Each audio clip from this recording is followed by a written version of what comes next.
So, I did this 4 years ago, and I'm doing it again today. Donald Trump gave his farewell speech. So I've taken his farewell speech, and I cut out as much of the politics as I possibly could.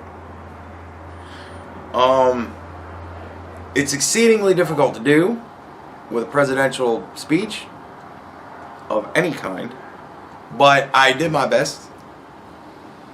When I did Obama's farewell speech, I think he talked for a little bit over an hour, and I think I cut that shit down to like 15 minutes, something like that.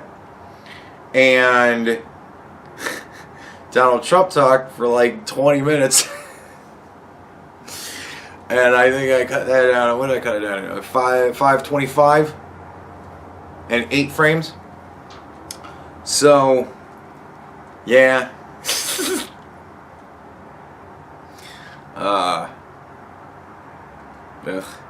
So, here you go. This is Donald Trump's farewell speech. Sans political horseshit. Sans as much political horseshit as I could cut. Like, I tried. There's some things where it's like borderline. You know what I mean? Like, everybody's gonna take. I mean, there are gonna be people that are gonna go, the fact you're even doing this is all political. So, and yeah, it is. The fact that I'm doing it is political. But I'm trying to show that if you cut out the political horseshit, these guys actually do, you know, talk up the country to a degree, and it's uplifting. At least it was when Obama did it. I don't think this is going to go the same way for me. There were some very nice parts in the speech, but I think it's going to be ruined in like the next 24 hours. You know what I mean? Like, come tomorrow, it's the whole thing's just going to be annoying to me. So, yeah. But anyways, here you go. Here's Donald Trump's farewell speech, sans political horseshit. My fellow Americans, as I conclude my term as the 45th President of the United States, I stand before you truly proud of what we have achieved together. This week, we inaugurate a new administration and pray for its success in keeping America safe and prosperous. We extend our best wishes, and we also want them to have luck, a very important word. I'd like to begin by thanking just a few of the amazing people who made our remarkable journey possible. First, let me express my overwhelming gratitude for the love and support of our spectacular First Lady, Melania. Let me also share my deepest appreciation to my daughter Ivanka, my son-in-law Jared, and to Barron, Don, Eric, Tiffany, and Lara. You fill my world with light and with joy. I also want to thank Vice President Mike Pence, his wonderful wife Karen, and the entire Pence family. Thank you as well to my Chief of Staff, Mark Meadows, the dedicated members of the White House staff, and the Cabinet, and all of the incredible people across our administration who poured out their heart and soul to fight for America.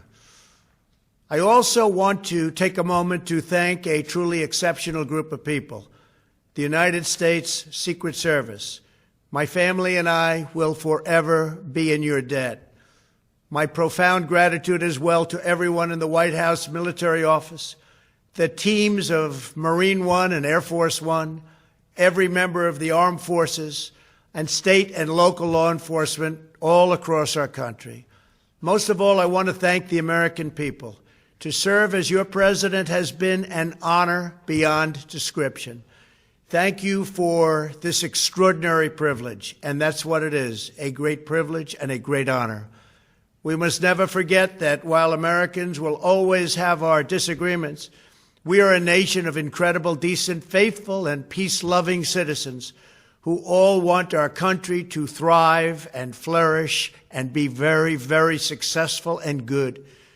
We are a truly magnificent nation. Now more than ever, we must unify around our shared values and rise above the partisan rancor and forge our common destiny. Americans should take tremendous satisfaction in all that we have achieved together. It's incredible. Now, as I leave the White House, I have been reflecting on the dangers that threaten the priceless inheritance we all share. As the world's most powerful nation, America faces constant threats and challenges from abroad. But the greatest danger we face is a loss of confidence in ourselves, a loss of confidence in our national greatness. A nation is only as strong as its spirit. We are only as dynamic as our pride. We are only as vibrant as the faith that beats in the hearts of our people.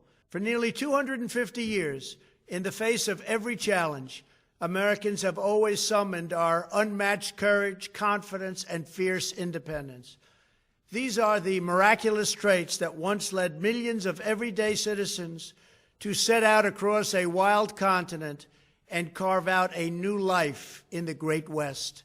It was the same profound love of our God-given freedom that willed our soldiers into battle and our astronauts into space. As I think back on the past 4 years, one image rises in my mind above all others.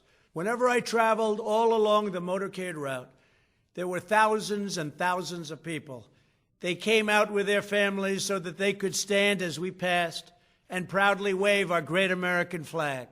It never failed to deeply move me. I knew that they did not just come out to show their support of me.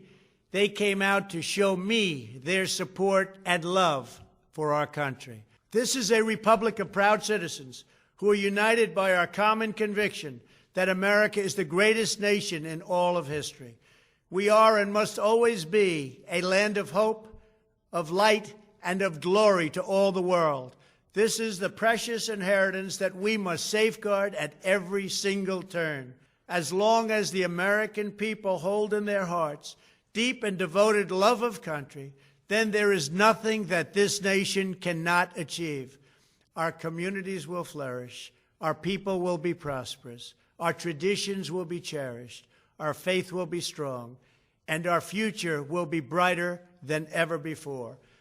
I go from this majestic place with a loyal and joyful heart, an optimistic spirit, and a supreme confidence that for our country and for our children, the best is yet to come.